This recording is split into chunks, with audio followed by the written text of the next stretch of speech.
Hello, I'm Tim from Make Work Work Better. I'd like to talk to you today about something called the hierarchy of controls. This is a concept from the world of physical health and safety, and it's about how you reduce exposure to a risk. And I'd like to talk about how we could use it to have the same impact in the world of mental health and workplace wellbeing. So the hierarchy of controls looks like this. It's an upside down pyramid, and it's about the things we can do to start with to remove or reduce the actual risk itself, and then about what we can do to reduce the exposure to the risk if we can't get rid of the risk completely. So let's pick an example. Let's say, for example, we work in a car factory and we're painting cars, and the paint we're using to paint the cars is harmful, toxic. So elimination, could we eliminate it? Could we stop painting the cars? We obviously can't stop painting the cars, but could we get a robot to do it? Yes, we could get a robot to do it. Brilliant. We don't need people in there anymore, job done. But maybe the robot can't paint all of the cars, or maybe we can't afford a robot. So next thing down, substitution. Maybe we could change the paint to something less toxic. If we can, brilliant. If we can't, for whatever reason, then we're running out of ways of removing or reducing the risk. We're now getting into ways of reducing exposure to the risk for the people who are painting the cars. So an example here might be, for the next level, is engineering controls. What can we do around the environment to make it less dangerous? So we might put in some ventilation. Let's put in some better ventilation to make the fumes less prevalent in the air. That's going to reduce the exposure to it. Maybe it's not going to solve the whole problem. So once we've looked and exhausted our engineering controls, the next thing down is administrative controls. Maybe in this process we say, okay, you're only allowed to work in the room painting cars for an hour at a time. Then you have to go and do something else.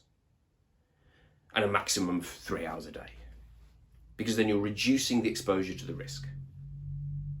And finally, if that's still not going to work, and even an hour is too dangerous, then we give them personal protective equipment. We give them a breathing mask, and we say, right, we have recognised that this environment is dangerous and toxic, so we're going to give you something to cope with it. Now, I think we could apply this model to the world of mental health and workplace wellbeing, and it would be really instructive and really helpful. Because so much of the time, we jump straight to PPE. I would put workplace wellbeing initiatives, as they stand at the moment, right down at that bottom part of the pyramid. We're kind of saying, we realise that this workplace has risks to your mental health in it. We're going to help you cope. And we don't really look at these higher levels. So what might they look like in the world of mental health? Let's pick an example of, let's say, a customer complaints line. Horrible job, hugely stressful, angry members of the general public shouting at you all day. So what could we do about that? So can we eliminate it? We could not have a complaints line. That's probably not going to be an option. But what we could do, elimination, could be, let's look at the root cause of the complaints that we're getting and try and stop people needing to complain. We should be doing that anyway, and it's probably a long-term thing, so it's not going to help straight away. So the next one down, substitution doesn't really work in this case, in the case of mental health. So I'm going to suggest that we call that work redesign. We're changing something about the way that the work works. So what if it was all online? What if we put all the customer complaint interactions into AI and bots, and then we didn't need to have people doing it anymore? That would remove the risk, right? It's great, but we're probably not there yet. We might be able to get some of the way in. So we can't remove or reduce that risk completely. But we can reduce the exposure of it. So let's look down, maybe taking things out completely through bots isn't going to work, but maybe we could triage some of the complaints. Maybe we could reduce the volume of complaints that are coming through to the complaint line using AI and bots and self-serve on the internet and those kind of things. And that will be an example of what I'm calling here process controls instead of engineering controls in the physical world.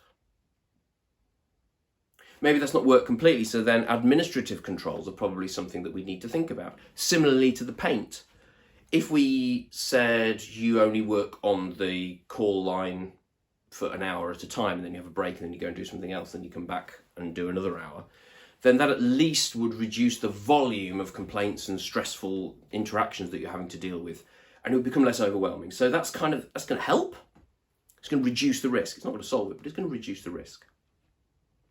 And then when we get down to wellbeing interventions, the PPE of the mental health world, we're going to be talking about things like resilience training. We're going to be talking about ways to manage difficult customer training, potentially things like mental health first aid, maybe looking at increasing people's time off in order to recognise that it's a stressful role.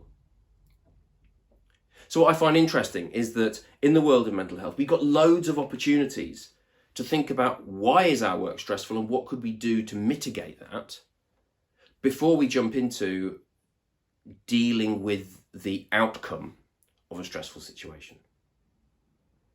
So next time you're in that situation, maybe think about the hierarchy of control. And if you need some help doing that, then please get in touch with me. I'm Tim from Make Work Work Better.